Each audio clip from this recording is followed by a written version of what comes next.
This is the GoPro Hero 12 Black. This is the box. And this is the camera. And my conclusion is it's a great camera. I love it. I highly recommend it to everyone, especially if you're into vlogging. There's only two caveats. Number one is the GoPro 13 is now out. It came out on the 4th of September, and I think it's going to be delivered by September 10th. And that raises the question, is this camera still relevant? I think it still is, because of the fact that although the 13 is a new camera and it has some improvements, which I applaud, this one's still relevant. Like, the new 13 isn't like tremendously better. This one still works well.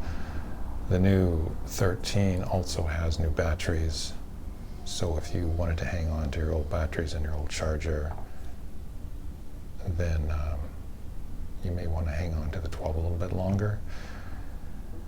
Or if maybe you had an older GoPro with a bunch of the older Enduro batteries, you might want to think about getting a 12, just because the batteries match, and this camera will get the job done.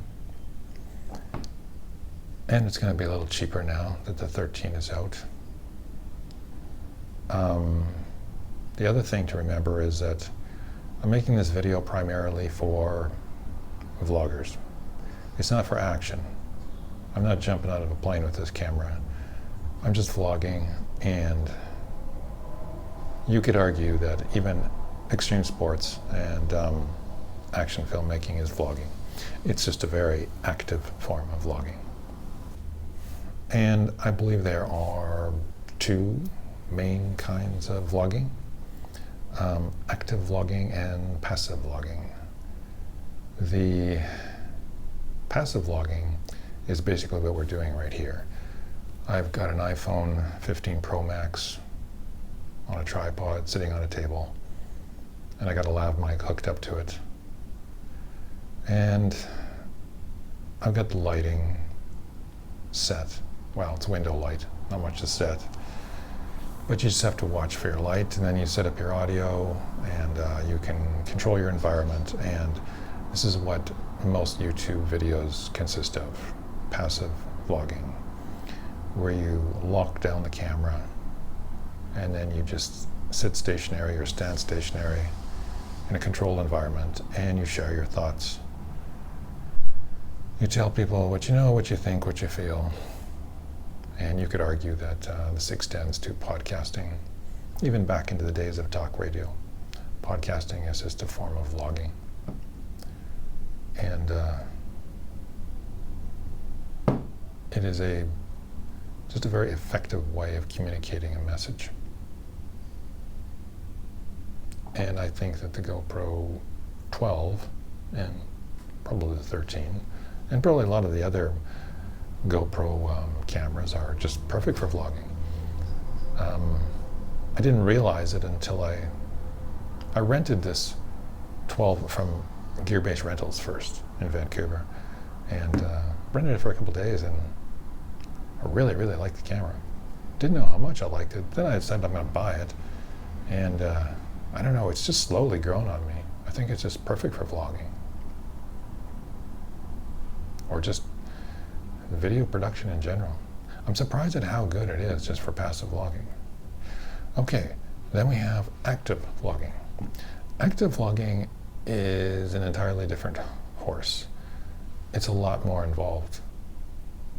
You have lighting that is changing all the time, and you have audio that's changing all the time because the camera's on the move. You're out and about, you're walking around, driving, biking, I don't know what, but you're on the move. You're going into a lot of different environments where you don't control the lighting or the audio.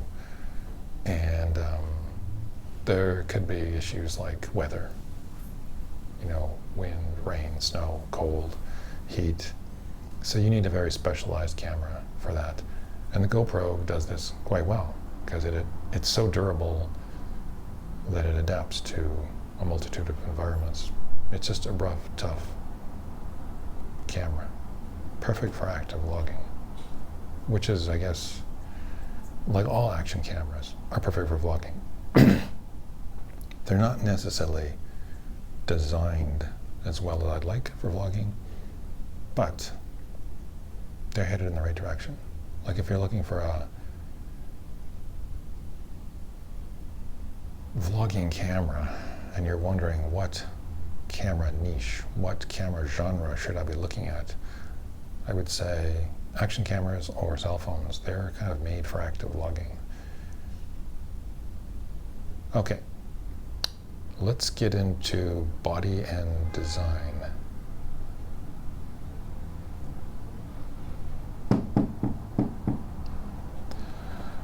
We'll start with focus, because we got to start somewhere. So this is a fixed focus camera. It's about 12 inches to infinity is where I kind of like gauge it to be. And 12 inches to infinity fixed focus is okay. I kind of wish the aperture was more like f2. I kind of wish the sensor was a little bit bigger too, like a 1/1.3 instead of the 1/1.9 that it is. But I guess then you would get into trouble with focus issues. So first of all, we'll discuss why this focus is perfect for vlogging, especially when it's compared to other action cameras. You see, this camera has about a 12-inch minimum focus distance. So you can point it at yourself and hold it at a comfortable distance. Even people with short arms could do this. They can hold the camera at a comfortable distance and your face is going to be pretty much in focus. And the background's going to be in focus too, which may or may not be ideal. I kind of like a little background separation, but whatever the case, you can turn this camera on yourself, hold it at a comfortable distance, and then switch it really quickly and point it at the environment that you're looking at. Let's say you're telling a story. Flip it forward, flip it back. You've got two screens, so you can monitor the action. And that ergonomic aspect of it is just really, really useful and just so slick. However, I mean, I think that GoPro could have, if they wanted to make a camera that was for vlogging, they could just have a switch in here and it would be like autofocus or fixed focus. And if you switched to autofocus, it would just focus on your face when you turn it on yourself, and then it would focus on the environment when you turn it that way. And that would be perfect. And then if you wanted to do more action stuff like jump out of an airplane, you could just set it to fixed focus. That would be ideal. I don't know if they'll ever do that. I think they'd have to make a separate camera specifically for that. Because I don't know. I think technically it's possible, but I don't know. The demographic for vlogging appears to be quite small, because even cell phone cameras, like this is my Google Pixel 8 Pro. It has a terrible selfie camera in it. And then I have the Samsung S24, also a terrible selfie camera. They're about 1/3.1, 3.0 sensors, which is worse than the GoPro. And then I got the iPhone here. This is a 1/3.1 selfie camera sensor that we're shooting this with. This is Apple Log. Apple Log is the only thing that kind of saves it. Well, it's Final Cut camera app too, which kind of helps a little, kind of not. vlogging gets no respect, because they could put like all of these camera manufacturers could, cell phone camera manufacturers could put a decent sensor on the selfie camera side, on the front side, like a 1/1.3. You know, they have about 10 camera sensors, or 10 cameras on the outside and the back side. Okay, 10's an exaggeration, but 3 or 4 sometimes. But on the selfie camera side, they just want to put this little small sensor in here and preserve as much screen real estate as possible. But the thing is, what they could do, like this is my Pixel, there's the tiny little sensor. They can just put out, they might have to take over some of the real estate of the screen, but still, put a 1/1.3 on this side, put a 1/1.3 on the back side, 2 sensors only, and this gorgeous big screen here, even if it was even like, this is like a 6-inch diagonal screen or more, but even if it was 5, because you had to like fit the bigger sensor in, that would be amazing.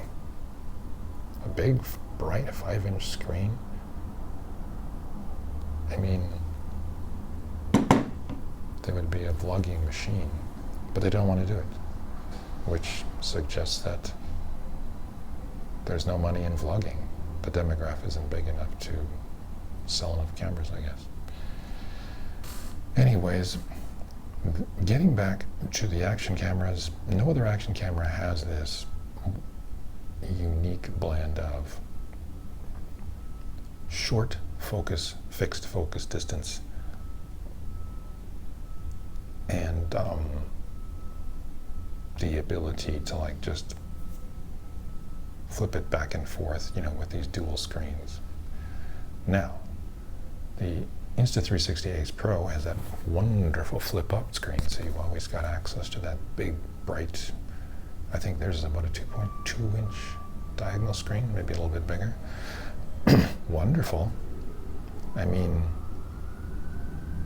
you'd have to, when you flipped it like this with the Insta360 Ace Pro, you'd have to like flip that screen at the same time, which is a little annoying, but not too bad. Like, even if GoPro had one of those little flip-up screen, that would be cool for vlogging. But the problem with the Ace Pro is that it's getting into that 16-inch range for minimum focus. It's getting a bit far for holding it away from you. Oh yeah, I forgot to add. The other thing that makes the GoPro the best for vlogging is it's got the amazing mics, and you can hold the mics closer to your mouth because it's 12-inch focus distance. So you get this combination of short focus distance and close proximity to the camera, so you get good audio. And this mic is really, really good. So this mic, which is really directionally pointed that way, not so much from behind, but it's directionally pointed forward. It's a super, super good mic, probably the best onboard mic I've ever tested on a camera, although I haven't owned all the cameras. But yeah, the combination of the close focus distance, the great onboard mic, means that you can use this to vlog as is in this form here, which is the absolute best form. You can get a million accessories for this thing, but you kind of don't want to, because being able to just like use it like this, forward, backward, talking to it, like even the DJI Action 4, it's working on about a 14-inch focus distance minimum, because it's got that big sensor, 1/1.3. And that's getting a little far away, although you could say it might be usable. The farther you have to hold the camera away from you to get it in focus means the farther is it away to get good audio. And then some people will say, well, you just need to get a wireless mic. But the problem is that wireless mics undermine the camera in a way, because it's more complication.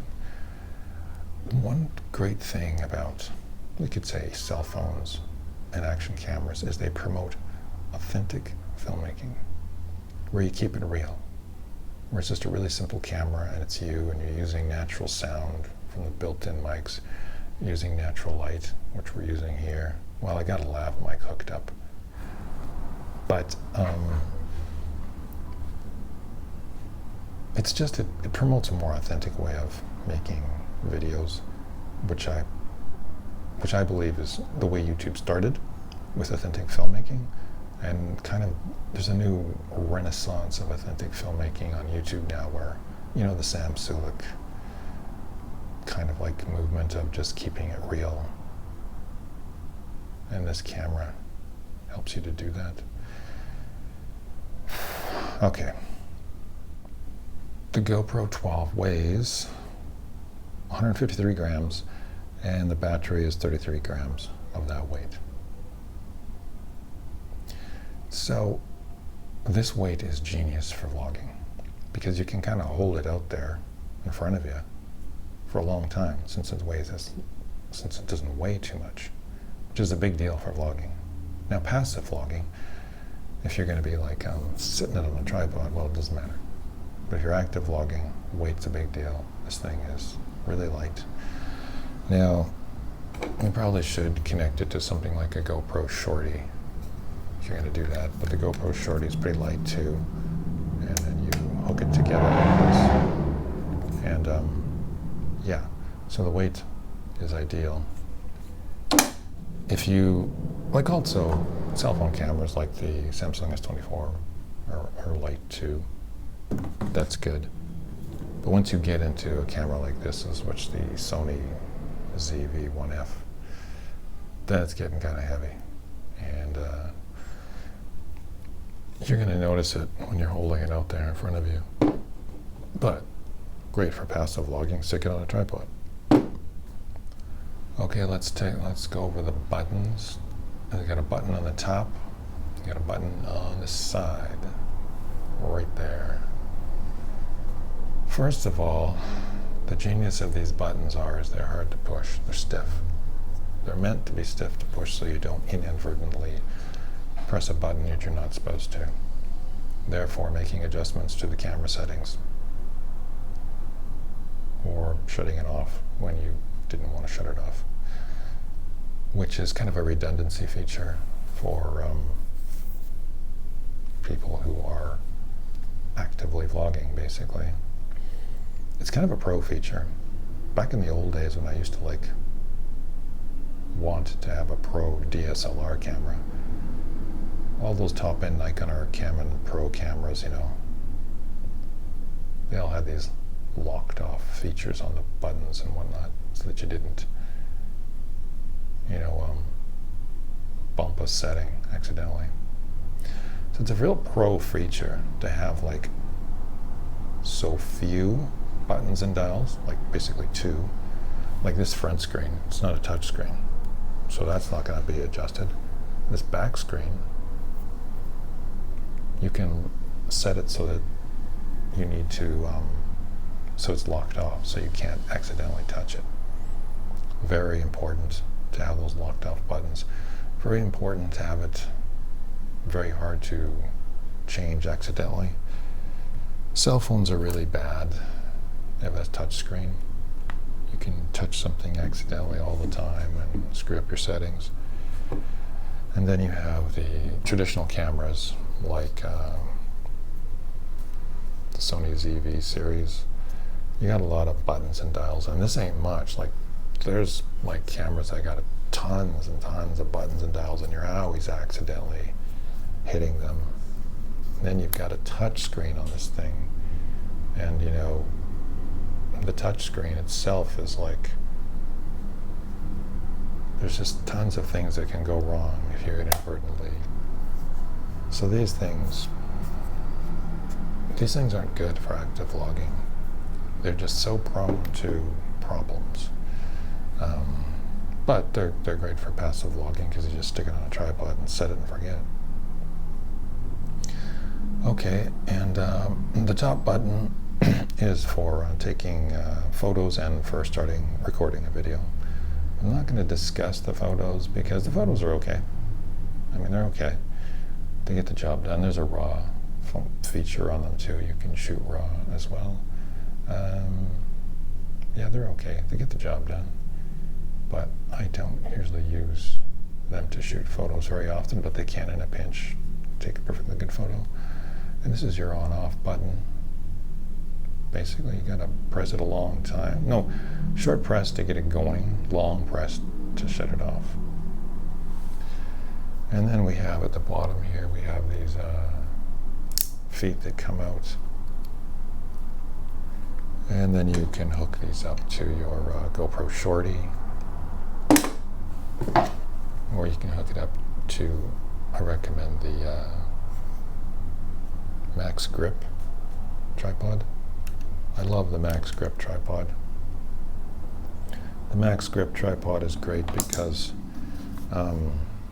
it's great for it's great for passive vlogging and for active vlogging. You can active vlog with this thing in the field, but it also is like, it's about 22 inches, I think, when you extend it. And you can lock it off anywhere. It's really slick. You know, it's like, when I'm doing passive vlogging with this, I use this all the time. And the genius of this is that, well, I'm going to repeat this many times, but the GoPro can kind of do it all. Like you can take the GoPro, put it on here, and you can use it for passive vlogging. Just use the onboard mics and talk to the camera, then just grab it and go and do some active vlogging. Just grab it and go. Like just grab this, throw it in a bag, and away you go. Like you can kind of do it all. Then you can just get used to one camera, one camera. You might want to buy a couple of them for redundancy purposes, like a backup. But you just need to know one camera system, and away you go. This camera will kind of do it all, which is kind of amazing. Also, 1/4 inch tripod socket in case you wanted to put your GoPro on a tripod that has a socket, and then you can get ball heads and stuff so that you could micro adjust the camera if you wanted to. And what else do we have? Lens cover. Lens cover is removable in case you smash it, which is kind of nice, I guess. And also, what else? You can put a max pod on there. It's like a really wide angle. I wouldn't recommend that because this is as it stands right now,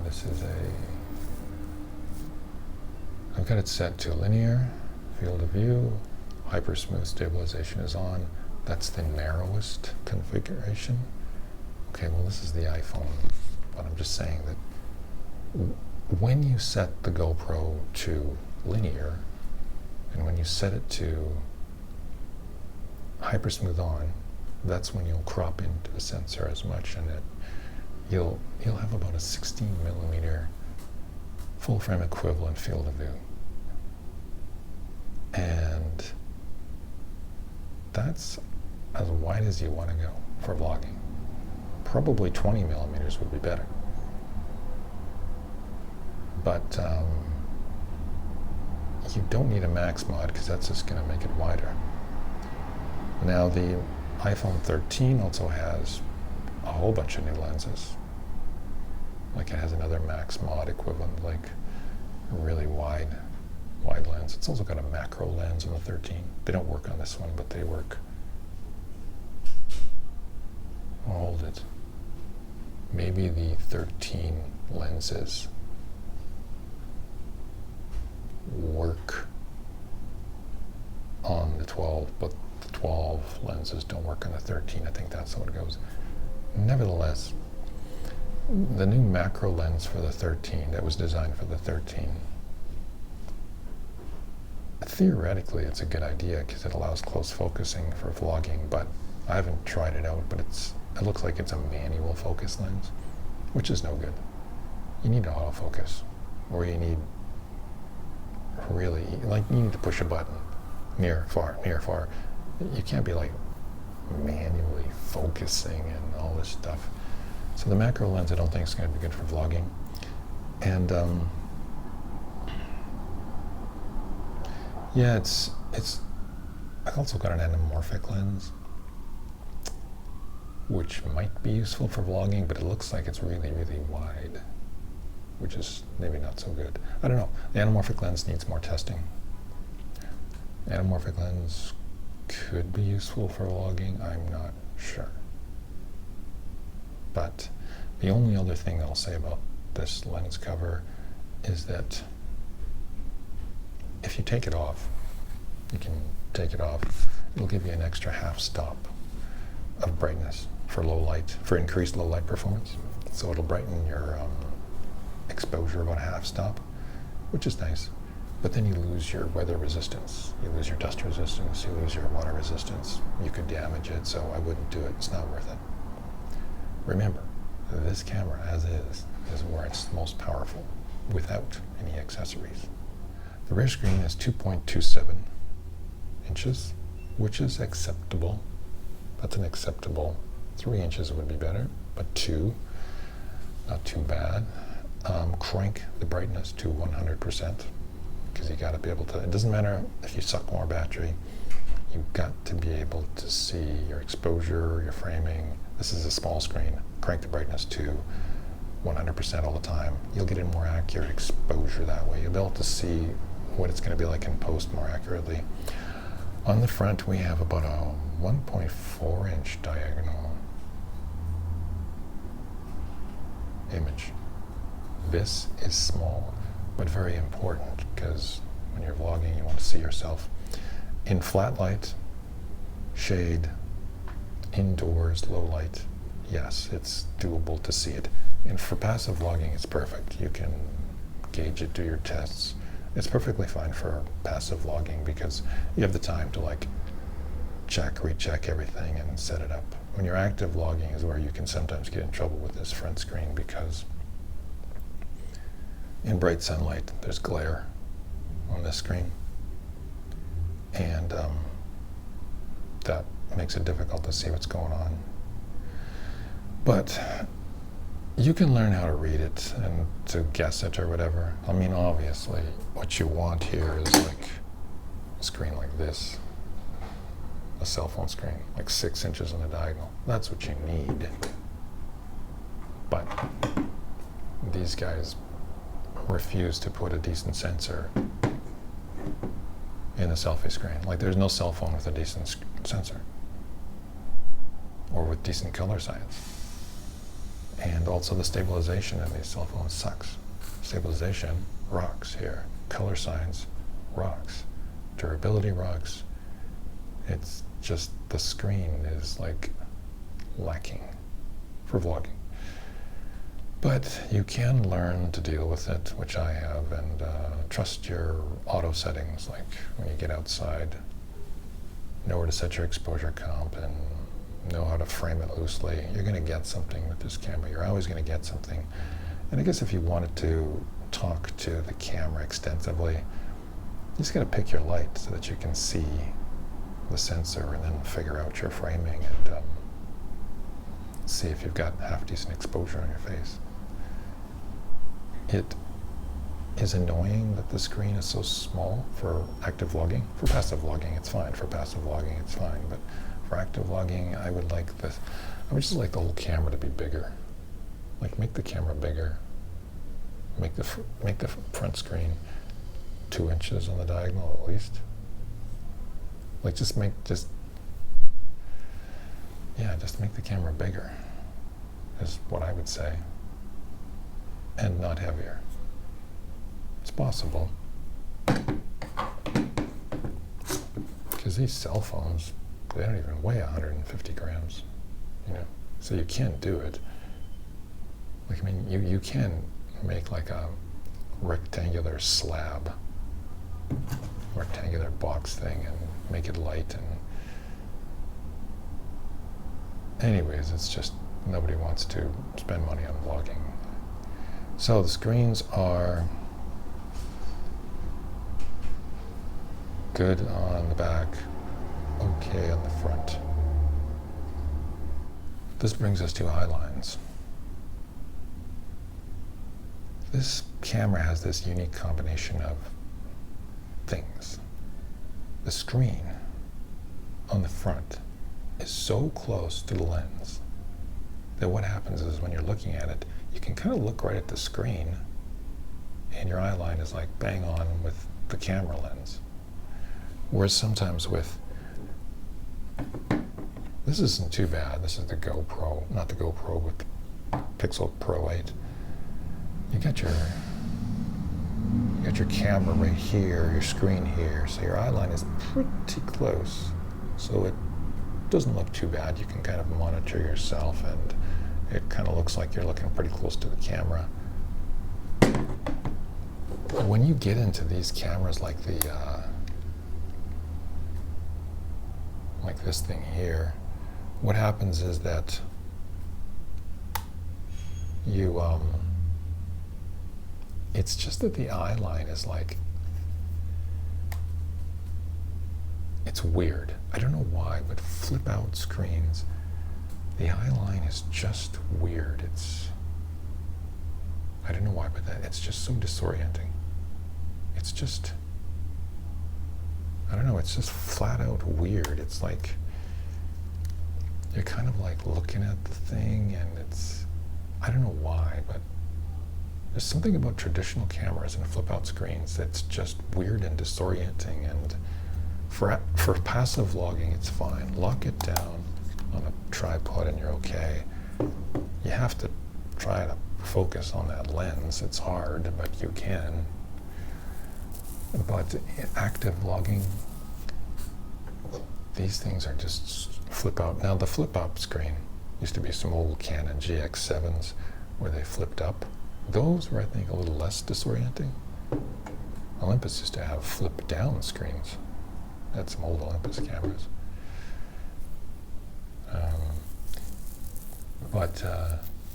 Yeah, Eyelines are really good with this thing. It's very intuitive. Like when you're vlogging, it's just very intuitive where to look, your eye lines. It's just very authentic. This is the battery door, comes off like that. It goes back on really easy. I once had a DJI for a couple of days and I took the battery door off and it took me about an hour to get it back on. It's a big deal. This one's easy. So then you have your battery, your SD card, and your USB-C chargy up dealy. And so the battery is good for about an hour or so. I don't find it to be a problem. You can get a few of them just in case, you know, for a full day of vlogging. You can get chargers. GoPro has chargers. You can put a whole bunch of them. The only problem is that the battery takes a long time to charge, like a couple hours or more. Like it's slow charging. But if you got a few of them and you got the charger and you got them going, it's not so bad. If you're like always just using this thing to charge it up, well then that's going to be inconvenient. So get a charger, GoPro charger, charge a few up at a time. The problem is the new GoPro 13 has a different battery, which it doesn't work in here. It's supposedly 10% bigger or something. It's supposed to last longer, which is good in theory, but now the batteries aren't compatible backwards or forwards, so that's an issue. But the new 13 is supposed to dissipate heat better. It's got some grills up front here that dissipate heat, which I'm looking forward to. So anyways, the media mod is connected to the discussion over audio. So the media mod has a USB-C thing in there, and then it slides into this thing like so. And now you've got more audio options, right? You have this mic on here. It's a little bit of a mini shotgun mic. And so now, technically speaking, If you want to, you can run all the mics. You can run the built-in onboard mics. There's like a menu now inside the camera that will allow you to run. Like there's a mic that points forward, there's a mic that points backward. You can choose to have both on at the same time, so you can talk from behind the camera and in front, or you can just set it to directionally forward, or you can even turn on the onboard mics if you want to. I find that this forward-facing mic is a bit directional, and so it'll hide noise from the back if you just point it forward, which is kind of nice. But I don't think this mic here is technically better than this mic here. This mic here is really, really, really good. This mic here, I don't think it's better. It's just got a different sound to it. However, this foamy thing really cuts the wind noise.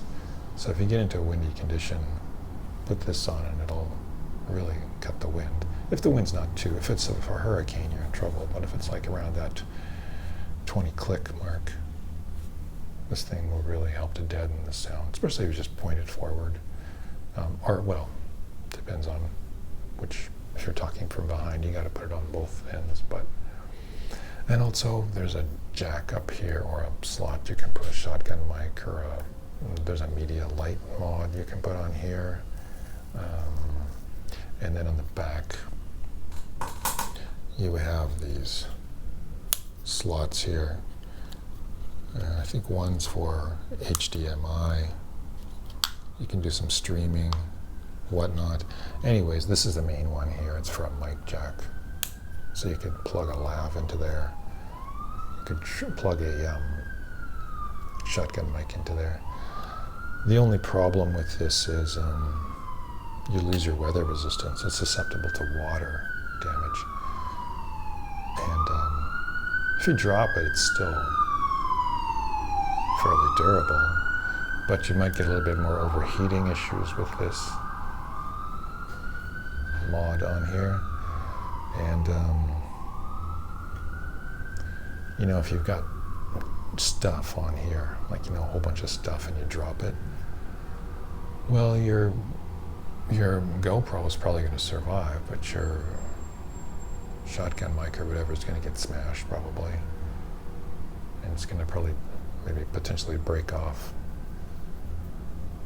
Like the jacks might break off in these ports here, so you might need a new media mod. Anyways, it kind of just underlines the point that the GoPro is the strongest and the bestest when it is operated, you know, in its like native form, which is like this. It's just its natural form. This is when it's like really, really, really, really good. Like this, when it's just like in its, like this, hooked to a shorty, or maybe a maxi grip, then it's kind of unbeatable. Like you can like do anything with it. But the accessories, although great if you're doing passive vlogging, like if you're doing passive vlogging, like add all the accessories you want. It's just active vlogging is where kind of works better like this. Mic in the top, that's mainly for talking from behind the camera, like you're pointing it at a landscape, a cityscape, and you're doing some voiceover, you're talking. It works, but I don't like it because it catches more wind. I should put a wind muff on top here. Some piece of foam and tape the foam on. This one in the back here, under this flap, it's a drain hole / mic. It's for, I think, when the wind gets really high, I'll hold it, it's here. It's right here. When the wind gets high, supposedly that mic is the one, the go-to mic with high wind noise. I don't know much about that mic. I don't even know how to test it. And then you got your mic here, which is the main one and amazing. It's an amazing mic. The best onboard built-in mic I've ever tested. More directional.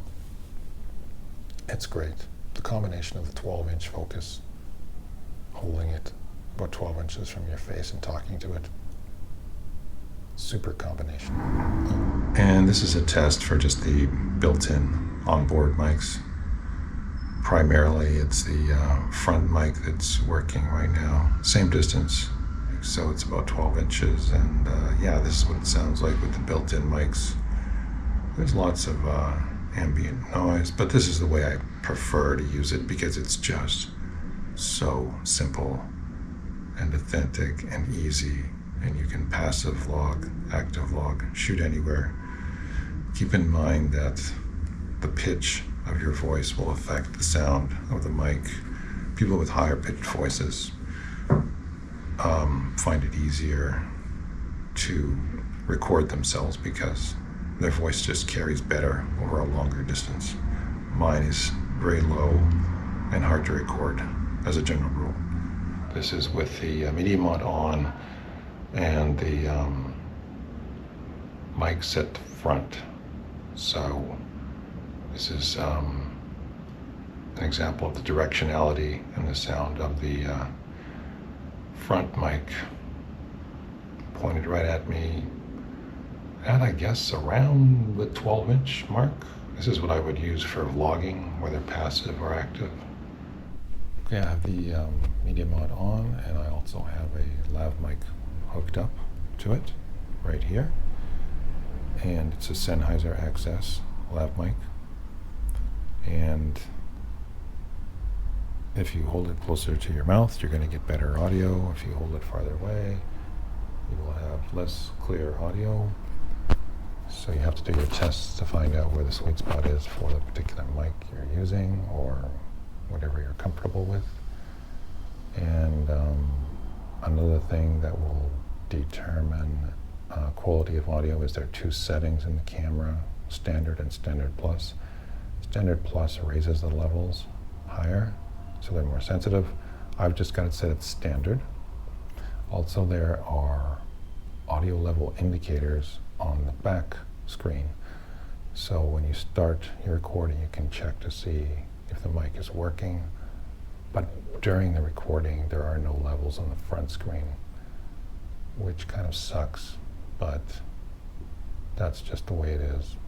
And again, higher pitched voice is easier to record.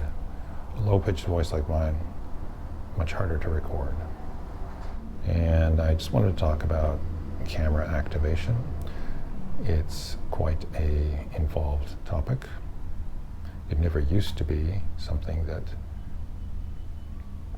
photographers had to think about, because I came from a day when you went to the camera store, bought the camera, brought it home and shot it. You didn't even turn it on because there was nothing to turn on because it was a fully manual film camera. And then they progressed to having electronic shutters and electronic light meters, required those little button cells. But that wasn't really a big deal. You know, you bought your little button cell batteries, bought your camera, and brought it home, turned it on, away you went. Then they got into powered winders, and they got into autofocus. That required bigger batteries. No problem, bring the camera home, pop in some batteries, and away you go. Even back in the 90s when cameras had a lot of these compact cameras that were fully digital, fully dependent on batteries. They wouldn't do anything without a battery, but you just bought the camera, popped a battery in, and away you went. There was like 1 million of those compact cameras around at one time. The cell phone pretty much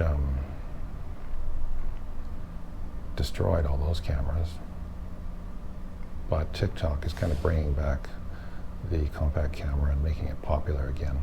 The only problem is that although you can get some of these 20-year-old compact cameras, pop a battery in them and run them, I don't know if that's going to be the case nowadays, because camera activation is a serious issue, because cameras are increasingly reliant on software. It's almost like the cameras are all software, especially cell phones or mobile phones. The imaging pipeline is just all software, not hardware. and they're dependent on all these updates, and they're dependent on activation, and they're dependent on having accounts and having a connection to the internet. You know, like they have to be connected to the matrix or they're not going to run. So with the GoPro, to its credit, it does give you options. There is camera activation required, but it's pretty simple. Like, I didn't document this process, but I should have. But you can Google it, how to activate a GoPro without downloading an app or whatever. Because traditionally, most action cameras want you to download their app. DJI has a Mimo app it wants you to download. GoPro has a quick app it wants you to download. And when you open the camera box on your GoPro, it's going to give you all these warnings about needing to activate and update your camera and needing to download the quick app, but it's not necessary. When you're going through the menu, it's asking you questions about this and that, and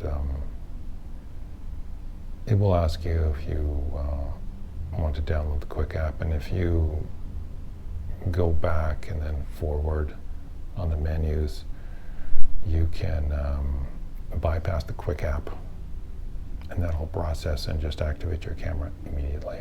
So you can bring it home, pop in the battery, get it charged up, pop in the SD card, and then just navigate through the menu, and bang, your camera is activated and you can shoot it. It's awesome. Props to GoPro for that. And then of course there is some software updates that you have to do if you want to have the latest software updates. But that's a problem for all cameras, traditional or action cameras. But that's fairly straightforward. It's the same as a traditional cameras. You have to go to the website of the camera manufacturer, in this case GoPro. You download a update file to your computer. You download that update file to the SD card. You insert the SD card into the GoPro and you can update. Or you can just download that quick app. But I like that GoPro gives us options when it comes to camera activation and software updates. That is a huge deal. I actually bought a DJI Action 4 once, and I thought I'd compare it to my GoPro.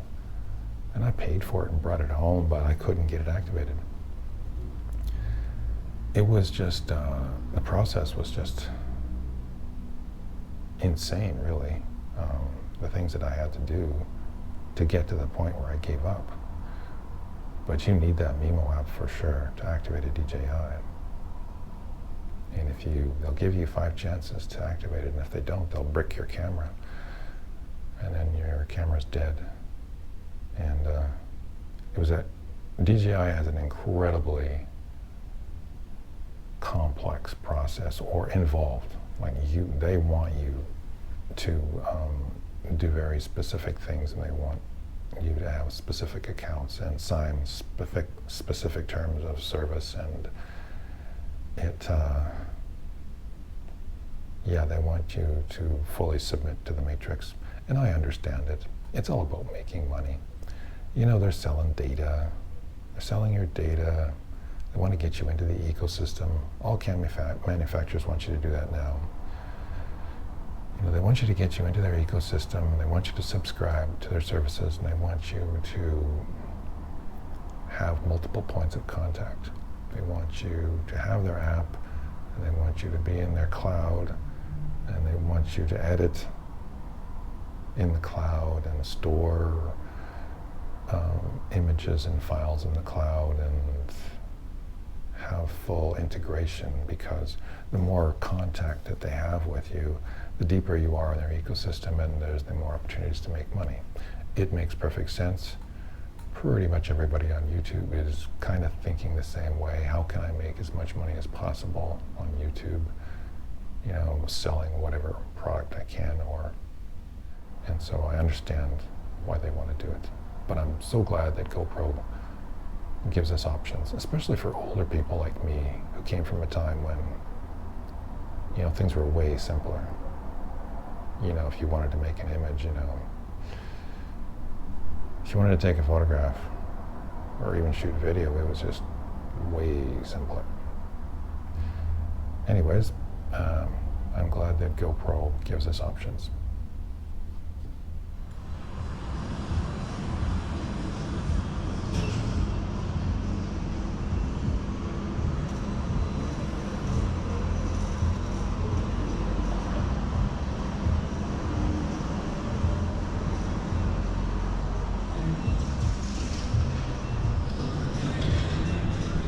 Okay, here's the deal on the GoPro shooting at night. Well, technically it's possible, but you need to shoot in pools of light.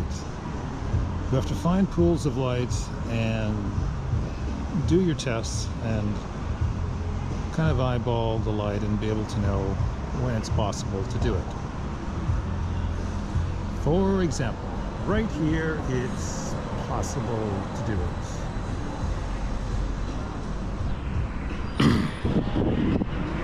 You can even vlog with it. In flat light, or like when you don't have sunlight glare and heavy-duty contrast and whatnot, and you can see the screen good. You can get a good idea when you have the right exposure to do this. Usually at night, I will only go maximum 400 ISO. So I'll set the ISO from 100 to 400 range. The shutter though, I will lock it. Right now I'm shooting at 4K P60 because 4K is a little sharper, helps at night. And the 60 will automatically set the shutter at minimum 60. And you kind of need minimum 60 for these static shots. And then the shutter will go up. So like if you point the shutter straight at these lights, if the shutter's on auto, yeah, then it's going to go up, and then you're going to get a half decent exposure. And then when you get into a darker situation, it'll max out at 60, which is fine for these static shots. It's going to remove most of the shake. Now I'm on linear, but what I recommend for anything else is wide. Wide has less electronic image stabilization shake. Basically, wide has less EIS, and less EIS at night is better. Okay, now we are on wide, and we're still 4K 60. So we're gonna walk with this, and you can't walk too much with this, but you can walk a little if you're careful, although I don't recommend it. You can just do little movements like this without it being too problematic. It's probably at 60 shutter. You know, you can turn it around and you can do this. And you can do this. And you can do this. But if you want to move at all, it's going to be 60 shutter, and then it's going to start vibrating on you. And the vibration is not good, right? Like, you don't want... You buy a GoPro so that you can like move with it. But at night, you're better off with static shots. But that sucks, right? Being limited to static shots at night, like this, really, really sucks. So, what do you do?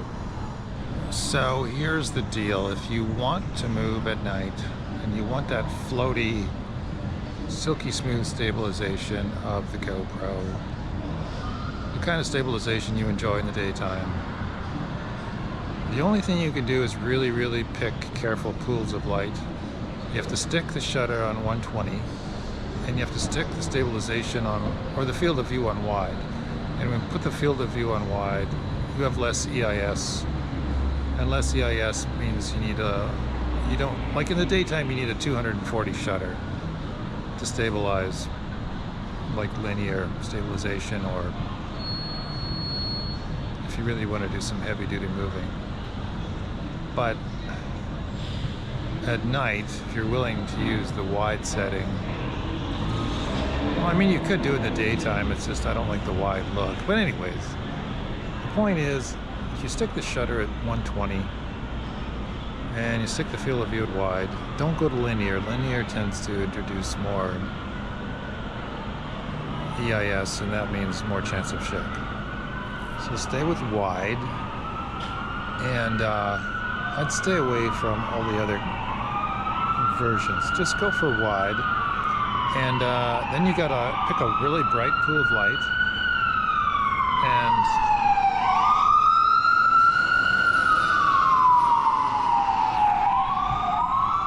you pick your bright pool of light, and then you can walk in it. But finding the bright pools of light is like heavy duty. Like here, it's okay. Like we can walk around in here. We can walk around in here and it's pretty smooth.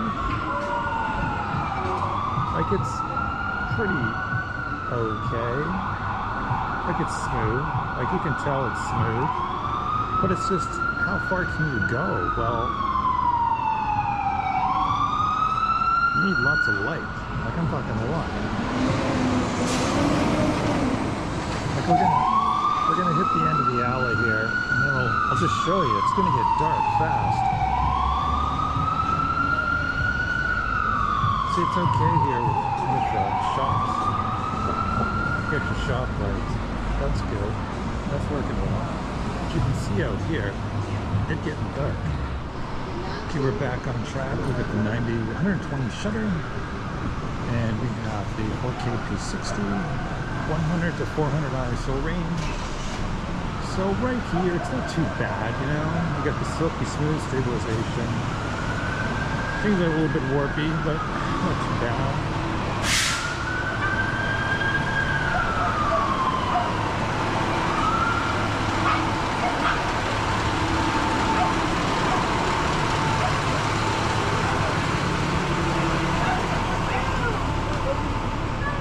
But the thing is, you know, it's like you really have to be careful about. Look how dark it is. Like, it's not so bad there. But this is freaking dark here.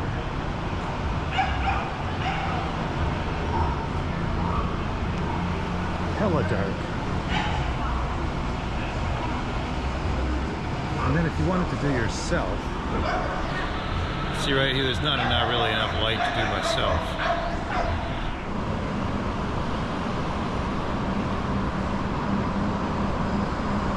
See, we're at 120 shutter here, 1080p 60, right at this intersection. This is kind of doable for walking, but how often are you going to get lots of light like this? Not too often. This is 1080p 60. It works at night as well for static shots, because the shutter automatically doesn't go any lower than 60, and I limit the ISO to 400. If you've got enough light, it looks okay. It just has a little bit more NR, noise reduction. So things can look a little softer, but if you got a pool of light, it works. Anyways, I guess the final question with shooting the GoPro at night is it worth it? Well, GoPro is an action camera, which implies action. You're supposed to be moving.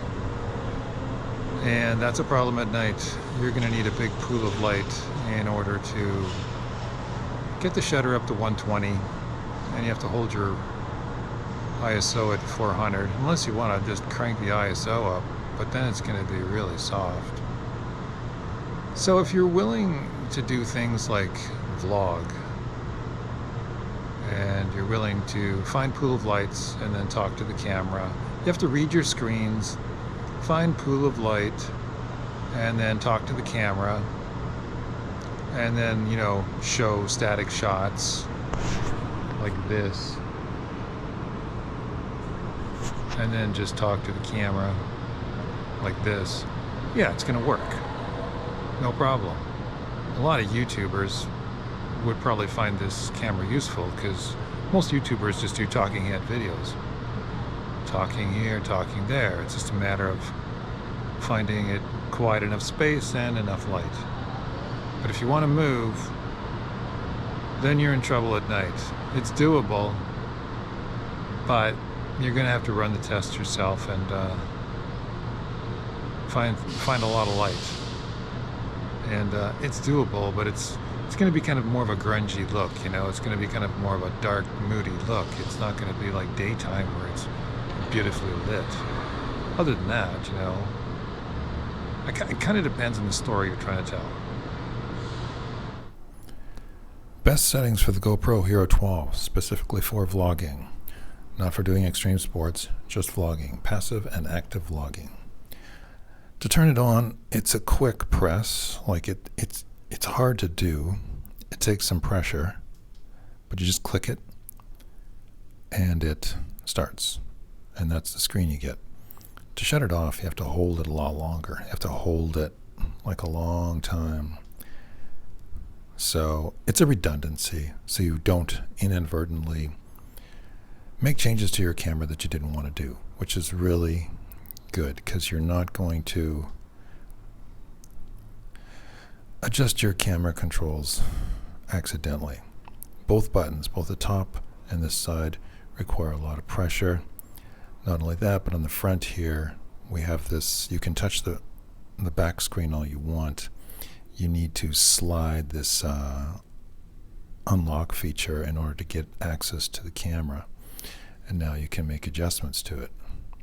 You'll notice that this screen is not that good for touching. Like, it's all about sliding and touching it, but there's a software thing with this GoPro where it just needs to have the sensitivity dialed in and it doesn't. So you have to like touch it several times and play with it to get it to go. It works, it's just not as responsive as like a cell phone. Like a modern flagship cell phone is very responsive. This thing, not so much, but it works. Anyways, to begin with, you're going to see in the top right, you have the remaining space on your SD card, and then you're going to have an indication of what you're shooting, either video, time-lapse, or photos. And then you're going to have time left in your battery. And on the bottom, you're going to have, this is for your field of view, or a linear horizon lock. And then it goes all the way up to super view. We'll start at linear horizon lock, linear plus horizon lock. You can keep it here for vlogging, because what it does is it keeps your horizon line level when you're walking, but your verticals will switch on the axis. Like, you'll notice it won't correct the vertical axis shift, just horizontal. So if you're out in the bush, this works really well, but if you're in with buildings and stuff, you might notice that the vertical axis might not be correct, but the horizontal axis will be correct. I keep it on linear because it straightens all the curvature, and I can just eyeball all the lines in the background and make sure that they're acceptably straight. And it also doesn't crop in too much on the sensor, whereas horizontal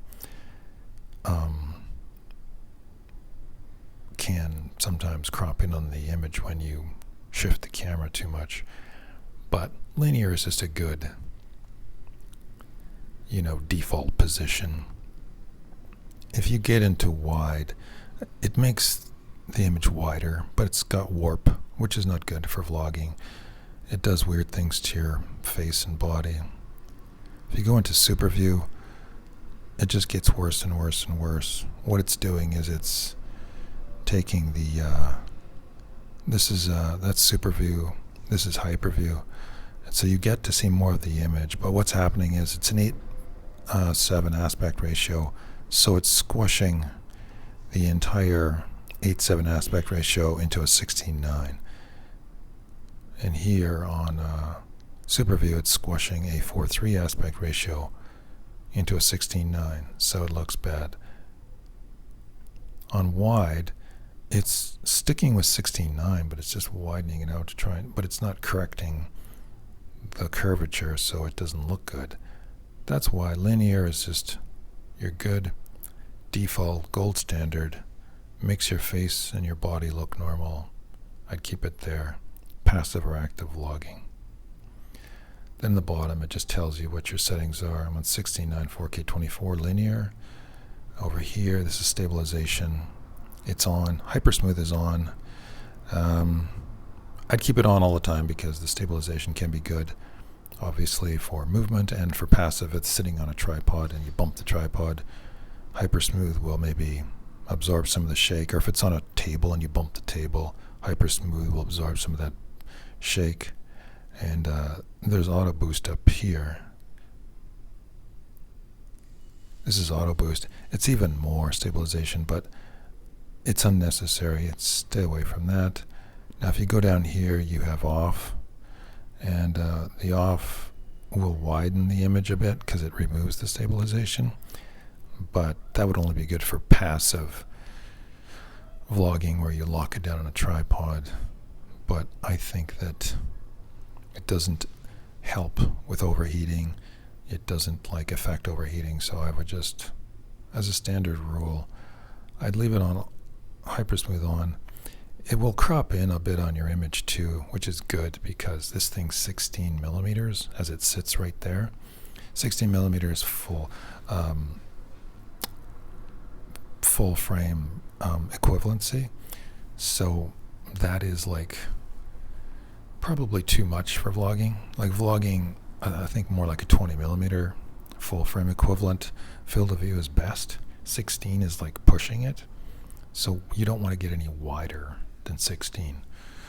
So I would just stick it on the linear with Hypersmooth on, and that's going to be your best bang for your buck when it comes to vlogging.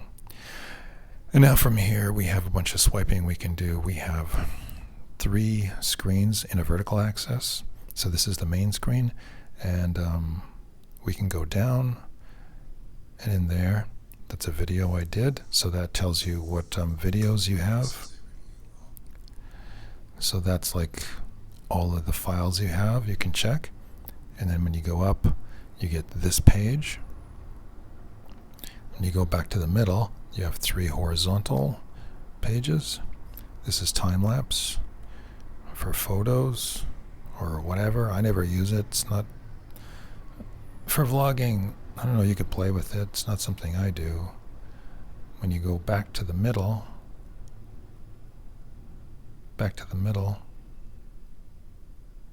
video, and you go one more, as for taking photos. Yeah, and then you can just press the top button, and there's your photo. I don't take very many photos, so we'll go back to the middle, video, and then we'll go here, and then now is where we're going to have some more settings which we can adjust. So we'll start on the left. This page just tells you storage and whatnot. And then we have this page here, which is quite useful. I'm only going to focus on the stuff that could potentially be relevant to vlogging. So we have the beep. I'd shut that beep off. It's annoying. For sure. And then we have, obviously over here, we have the GoPro orientation, or not the GoPro screen lock. Want to keep that locked because that'll make sure that you don't mess up your settings. I'm going to keep that locked up. Then we have the GoPro orientation. I have it locked on landscape. I'd just leave it there, but because it's for vlogging, right? So I would say definitely keep the orientation locked on landscape. Then this is your front screen.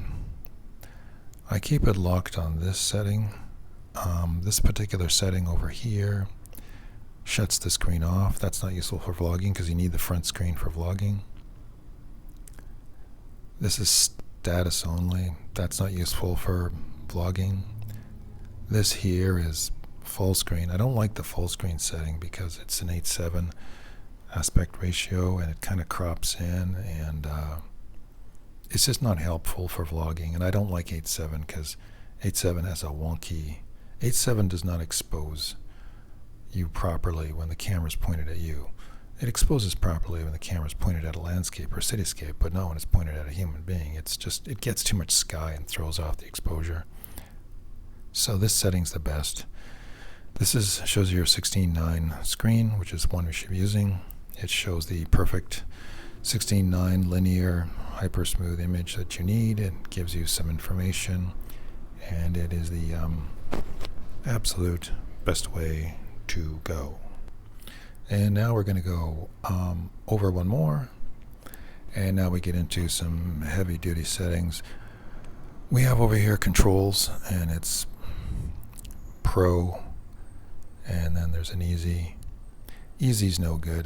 There's just not enough control in the Easy. It's just kind of a standard thing. I'd stay away from that. If you want to vlog, you got to be in Pro because you need to exercise control. So now we get into preferences. There's a lot of stuff in here, like a lot of stuff. I guess first thing we'll do is we'll go to General, and in this screen, the auto power off. I got it for 5 minutes. You can set it for whatever you want, depending on user preference. LEDs is another important one. I have them all on all the time because I want to know, like, it'll show a beeping red flashing light to show you that you're recording.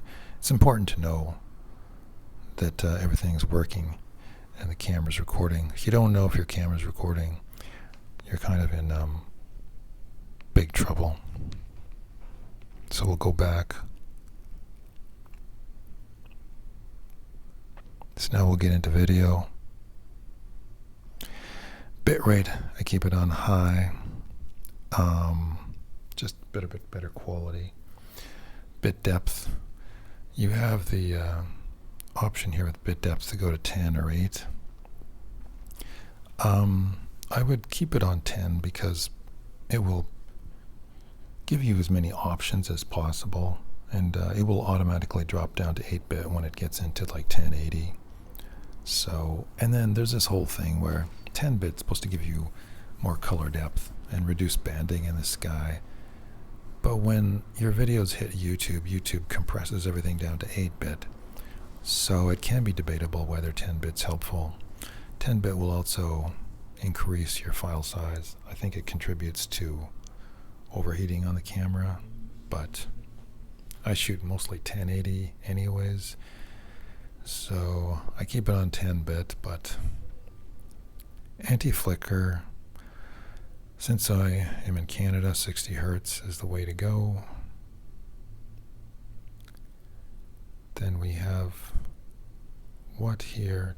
Displays.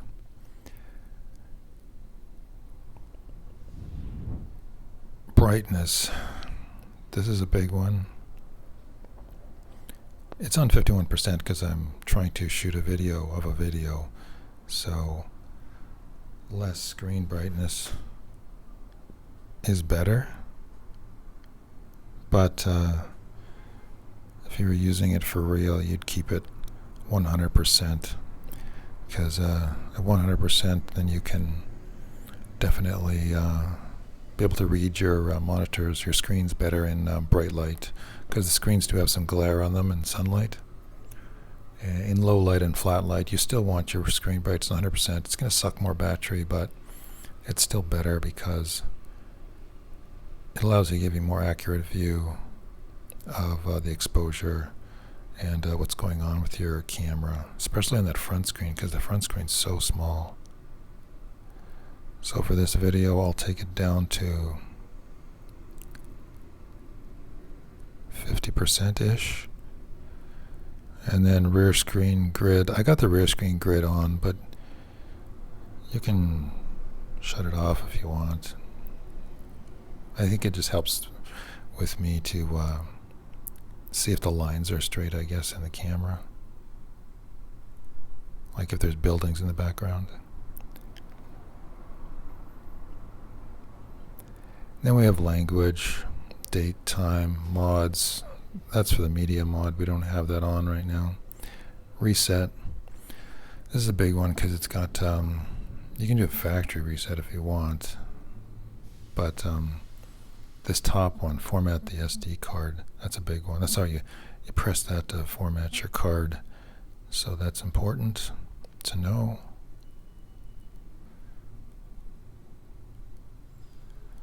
And that's all there is for this. So then we'll go back up. And then after this, we get into these settings here. And the next batch of settings is in this bottom right one. This one right here.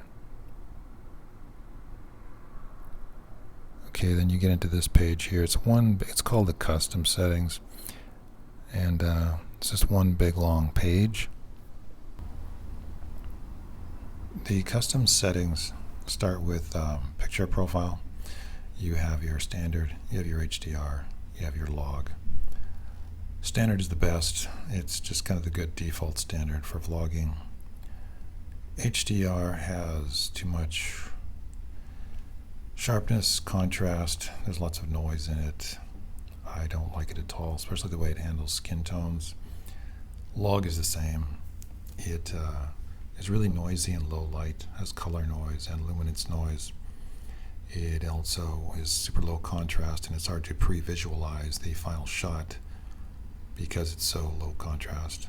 Like a flat color profile is low contrast, but log is ridiculously low contrast, so that it's hard to really pre-visualize what your shot's going to be like. And you also have to color correct it in post, which is very hard. However, in theory, it has the most dynamic range and the most flexibility. If you had a LUT for it, and you could color correct it, and I guess you stay out of low light, I guess. Or if you had a way to fix the noise problem, then it might be an option. But as a rule, I would say stick with standard. You're vlogging, so the primary objective is story and character. Standard is going to be easiest to work with, to see the shot, see the light, and go from there. And then we have aspect ratios. You have 16:9, 9:16, 4:3, and 8:7. Well, 8:7's a problem.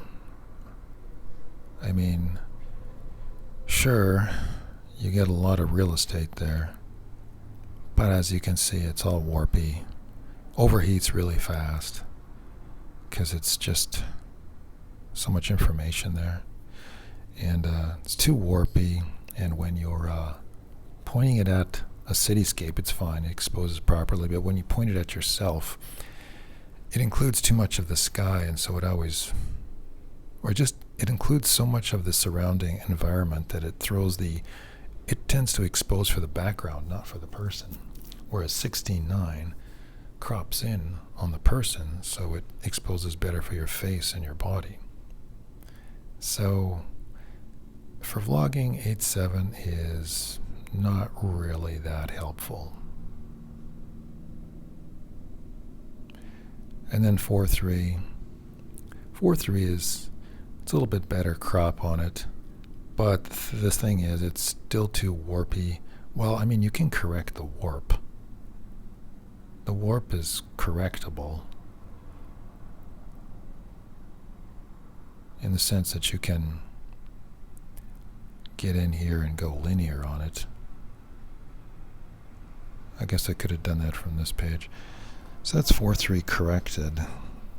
It still is, I feel, it's too wide, like it gets too much real estate above your head and whatnot, and it throws off the exposure. And it also limits you a bit on your options. You got 2.7K 60. That's it. So you're going to have big files. So, and then there's 916, which is like, I guess for TikTok or something. I'm not into it, but if you're into it, there it is.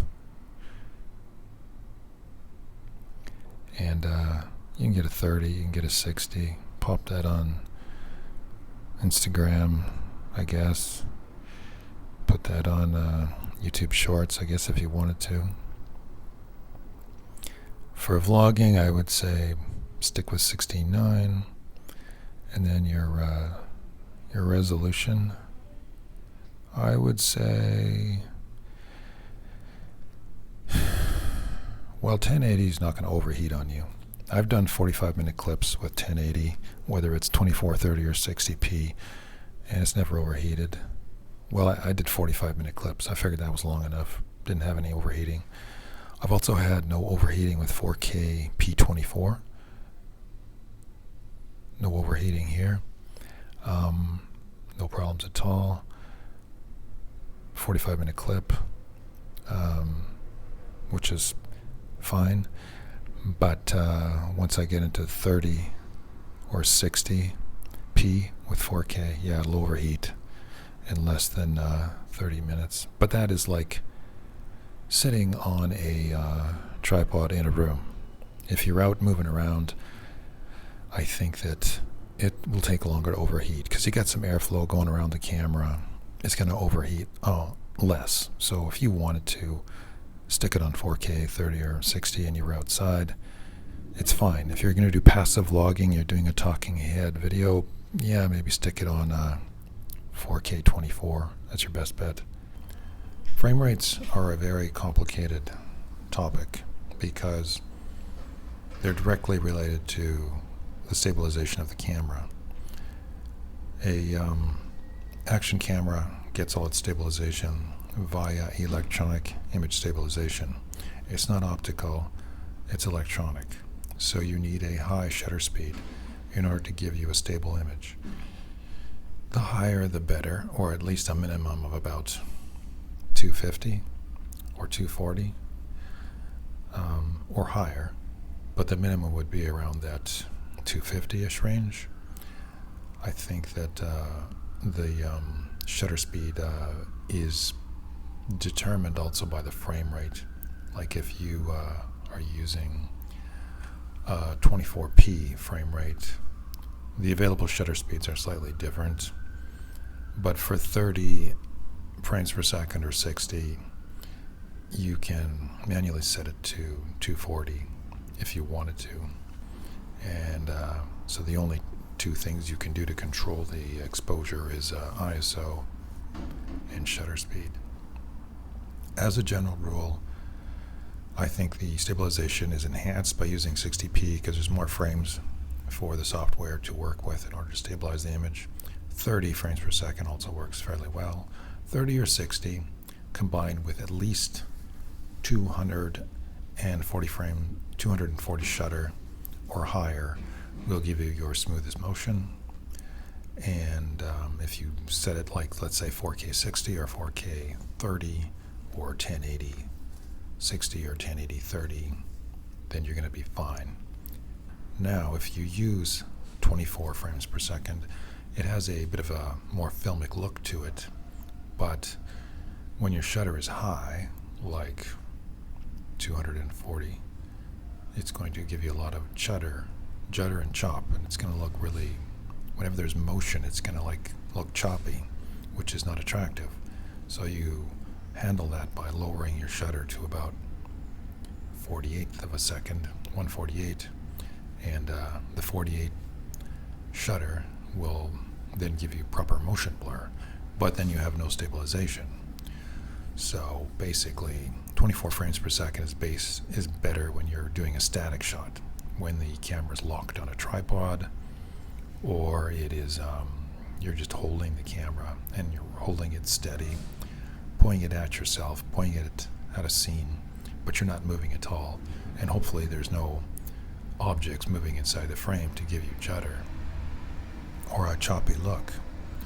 So 24 frames per second is nice in theory, but it doesn't really make a lot of sense if you want to move. It's only good for passive vlogging where you lock it down on a tripod, which can be beneficial at night because, not at night, but which can be beneficial in low light because the 24 shutter will, like you could put it on 24p and then pull the shutter down to 24 or 48 and then let more light into the camera, which is beneficial. But if you're going to be doing any active vlogging, moving at all, 30 frames per second or 60 frames per second is preferable. And of course, hypersmooth. Keep hypersmooth on all the time. I mean, it crops in on the camera, which is good, especially when you're in linear because the camera's too wide as it is. Now we'll get into ProTune. This is ProTune. Shutter. During the daytime, what I'll do is I'll leave the shutter on auto, and then I'll put the exposure comp at about minus 1.5, or minus 2. And that is generally, I can walk around with it, point the camera at my environment or at myself, and it will generally give me a good image. 1.5 or 2. You have to watch that little small front screen when you're pointing at yourself. Generally speaking, what you do is when you point the camera forward, it always gives you a good exposure. It's good. But when you point the camera at yourself, try and make sure that the background is one solid value. Like if you are standing in front of a brick wall and you have it on minus 1.5 or 1 or minus 2 exposure comp, it's going to look great. It's when you have a background that's got variable lighting in it, that's when this will screw you up. So just keep in mind, it's a 16mm lens. It's really wide. When it's pointed at you, you have to be mindful of your background because your background will control the exposure. And then your shutter, you can stick your shutter on auto, or you can put it anywhere you want. Since we're on 60p, as you can see, it won't go any lower than 60, right? Which makes sense. So I've got the EV back at 0, white balance. Auto is the very best. Keep it on auto all the time. You can stick it where you want. I wouldn't play with that though. It's a bad idea. There's also native. This native setting is supposed to unlock the full potential of the sensor as far as color goes, and it's supposed to be amazing. But it requires color correction, and I do not know how to color correct it, so I stay away from it. But if I could ever figure it out, it's supposed to be amazing. Getting this back in auto, we're back in auto. ISO, it just goes to 100 as a minimum. Let's keep it there. ISO, don't go any more than 400. You can if you want in low light, but it's going to look kind of grungy. It'll work, but it'll just be really noisy. It will control if you keep the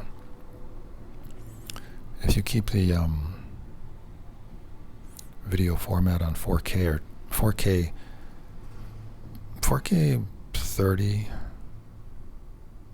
4K 60, or anything in 1080. It will apply some NR and clean up the color noise and some of the luminance noise, but still 400 ISO should be your max as a general rule.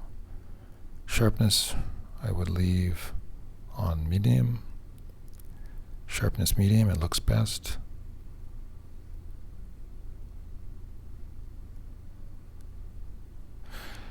So there's your sharpness as your medium. There's your high, there's your low. I think medium looks the best. And then we have color flat. You have options flat. You have natural. You have vibrant. Flat is hands down the best. Natural's got too much HDR, too much contrast. Vibrant is the same. They don't make your skin look very nice. Flat has the lowest contrast. It's easiest to maybe adjust the white balance on it. Makes your skin look the nicest. Keep it on flat. Wind. It's like voice isolation software. So it's digitally alters your voice to correct for wind noise. I have it on off. You can set it to on, or you can set it to auto. But all of them just make your voice sound weird. I would keep it on wind off. Media mod, that only is there for when you have the media mod attached. Shortcuts, stay out of there. Then you can save presets at the bottom there if you want. And then we can go back to the main page, and there you go.